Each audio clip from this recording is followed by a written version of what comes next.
وَلَقَدْ أَنزَلْنَا إِلَيْكَ آيَاتٍ بَيِّنَاتٍ۔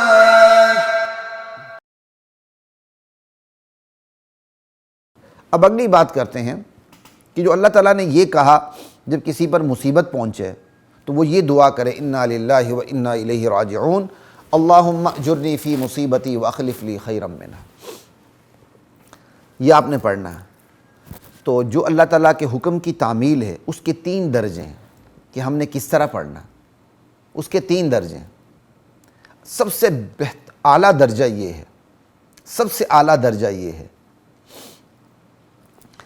کہ زبان کی ادائیگی سے پہلے یہ جو دعا ہے وہ دل میں نقش اور منقش ہو چکی ہو، پورے عقیدے کا استحضار جو میں نے آپ کے سامنے یہ ابھی عقیدے رکھے انا للہ و انا الیہ راجعون اللہم اجرنی فی مصیبتی واخلف لی خیرا منہا کے تحت جو عقائد میں نے آپ کے سامنے رکھے وہ عقیدے دل میں نقش اور منقش ہوں، ذہن نشین ہوں، اور ذہن نشین رکھتے ہوئے پھر زبان سے ادائیگی ہو، یعنی دل بھی چلے زبان بھی چلے۔ یہ سب سے اعلیٰ درجہ ہے حکم کی تعمیل کا، دعا پڑھنے کا سب سے اعلیٰ ترین درجہ یہی ہے کہ زبان جب پڑھ رہی ہو دعا کو دل پورا حاضر ہو، دل میں پورے عقیدے کا استحضار ہو، جس طرح یہ استحضار نبی کو بھی ہوتا تھا، اصحاب نبوت کو بھی ہوتا تھا۔ یہ اعلیٰ ترین درجہ ہے۔ اور دوسرا درجہ اللہ اکبر، دل میں یہ عقیدہ نقش ہو لیکن زبان پہ جاری نہ ہو، بندہ زبان سے انا للہ و انا الیہ راجعون نہ کہے، اللہم اجرنی فی مصیبتی واخلف لی خیرا منہا نہ کہے، لیکن دل کے اندر اس کی یہ دعا ہو، یہ عقیدہ رچا بسا ہوا ہو، وہ دل سے فریاد کر رہا ہو، زبان حال سے بات کر رہا ہو۔ یہ حکم کی تعمیل کا دوسرا درجہ۔ اب حکم کی تعمیل کا ایک ادنا اور تیسرا درجہ بھی ہے۔ وہ کیا؟ وہ یہ کہ زبان سے تو کہہ رہا ہو انا للہ و انا الیہ راجعون اللہم اجرنی فی مصیبتی واخلف لی خیرا منہا، لیکن دل میں عقیدہ موجود تو ہو لیکن عقیدے میں وہ پختگی اور وہ گہرائی نہ ہو جس کی اپنی ایک شان ہوتی ہے۔ جیسے آپ آسانی سے بات سمجھ لیں، جو عقیدے میں جو گہرائی نبی کو حاصل تھی وہ صحابہ کو حاصل نہیں تھی، جو صحابہ کو حاصل تھی وہ تابعین کو حاصل نہیں تھی، جو تابعین کو حاصل تھی وہ تبع تابعین کو حاصل نہیں تھی۔ اب 1400 سال کا گیپ آ چکا۔ تو جو عقیدے کی گہرائی صحابہ کو حاصل تھی ہمیں کہاں حاصل ہے؟ ہم پیروی تو کر سکتے ہیں نا، نقالی تو کر سکتے ہیں، اپنی استطاعت کے مطابق ذہن نشین تو رکھ سکتے ہیں، ٹھیک ہے نا۔ تو تیسرے درجے یہ ہے عقیدہ تو ہو لیکن عقیدے کا پورا استحضار نہ ہو، پوری گہرائی نہ ہو، لیکن زبان سے وہ ادا کر رہا ہو انا للہ و انا الیہ راجعون اللہم اجرنی فی مصیبتی واخلف لی خیرا منہا۔ تو یہ بھی اچھا درجہ ہے، مگر یہ تیسرا درجہ ہے، سب سے آخری درجہ۔ اب ایک چوتھی ممکنہ صورت بھی آتی ہے، وہ کیا ہے؟ وہ یہ ہے کہ بندہ زبان سے تو کہے انا للہ و انا الیہ راجعون اللہم اجرنی فی مصیبتی واخلف لی خیرا منہا، عقیدہ وقیدہ کچھ بھی نہ ہو اس کا کوئی عقیدہ نہیں کہ میرے پاس جو کچھ ہے وہ اللہ کی ملکیت ہے، میرا اصل رشتہ اللہ کے ساتھ ہے، یہ جو کچھ کھو چکا ہے عارضی ہے واپس مجھے ملنا ہے، اس کا کوئی عقیدہ نہیں۔ اس کا کوئی عقیدہ نہیں کہ یہ مصیبت اللہ نے ڈالی، میں نے اللہ ہی کے سامنے پیش کرنی، میں اللہ کے فیصلے پر راضی، میں نے اللہ سے اچھا گمان رکھنا ہے، امیدوں کا مرکز اللہ کو بنانا ہے، اور اس کا بدلہ بھی میں نے دنیا میں اللہ سے مانگنا ہے، آخرت میں بھی جو بدلہ میں نے اللہ سے مانگنا ہے، اور اللہ اس سے بہتر دینے پر قادر ہے۔ اس کا کوئی عقیدہ نہیں، بس چونکہ مسلمان معاشرے میں رہتا ہے تو وہ مجبوراً کہتا ہے انا للہ و انا الیہ راجعون اللہم اجرنی فی مصیبتی واخلف لی خیرا منہا، عقیدہ کچھ بھی نہیں ہے، زبان سے کہتا ہے۔ تو یہ منافقت ہے، یہ منافقت ہے۔ آج بھی ایسے آپ کو لوگ ملیں گے، ہم مسلمان ہیں، ہم یہ ہم وہ ہیں، صحابہ کو گالیاں دیتے ہیں، کہتے ہیں ہم نبی صلی اللہ علیہ وسلم کو آخری نبی مانتے ہیں لیکن اپنے امام کو نبی سے برتر سمجھتے ہیں، یا اللہ مدد کہتے ہوئے موت ان کو نظر آتی ہے، لیکن یا علی مدد کہتے ہوئے وہ سمجھتے ہیں جیسے عرش معلیٰ پہ پہنچ چکے ہیں۔ لا الہ الا اللہ۔ تو عقیدہ وقیدہ کچھ بھی نہ ہو، ویسے ہی انا للہ و انا الیہ راجعون، یہ منافقت ہے، اور اللہ کی بارگاہ میں ان کلمات کی کوئی ویلیو نہیں۔ ایسے بندے اللہ کی بارگاہ میں مردود ہے، راندہ درگاہ ہیں، کوئی حیثیت نہیں۔ یہ چوتھی ممکنہ صورت۔ ایک اور پانچویں ممکنہ صورت بھی ہے، وہ کیا؟ اس کو آپ سلبی صورت کہہ لیں، چونکہ اس سے ملتی جلتی بات ہے۔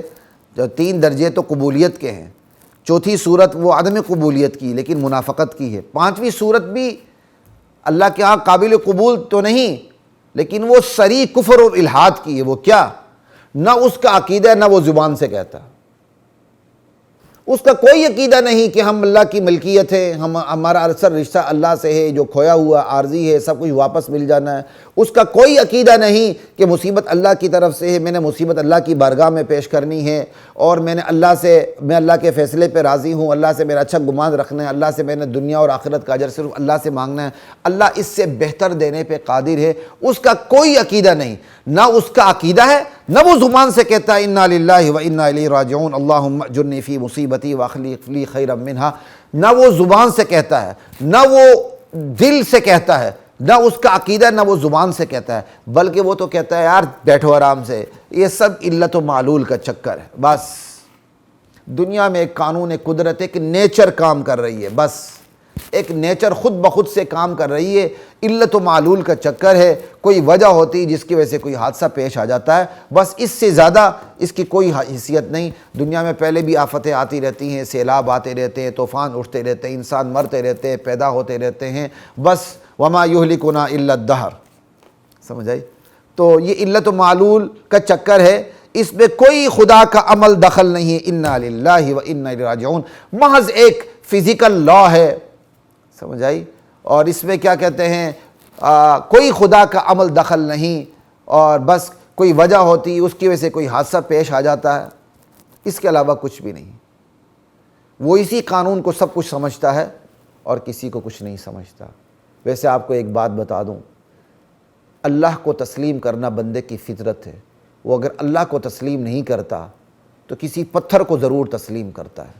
1400 سال پہلے بتوں کو پوجا کرتے تھے، ایسے لوگ بھی تھے جو بت ہی کو سب کچھ سمجھتے تھے، اور اکثریت ان مشرکین کی تھی جو بتوں کو شخصیات کا نمائندہ بناتے تھے۔ جیسے میری تصویر ہوگی تو میری تصویر میری نمائندہ ہے نا، تو وہ بت بھی کسی شخصیت کی تصویر ہوا کرتی تھی، پتھر کی تصویر ہوا کرتی تھی، وہ شخصیت کی نمائندگی کر رہی ہوتی تھی، سمجھ آئی؟ تو جو اللہ کو نہیں مانتا، جو آج بھی دہری ہے نا، وہ اللہ کو نہیں مانتے لیکن نیچر کو انہوں نے خدا بنایا ہوا ہے، علت و معلول کے چکر کو انہوں نے خدا بنایا ہوا۔ خدا زبان سے نہ کہ، لیکن انہوں نے اس کو خدا کا درجہ دیا ہوا۔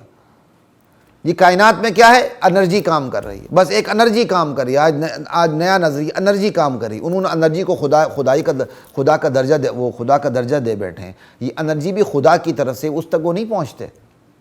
لا الہ الا اللہ۔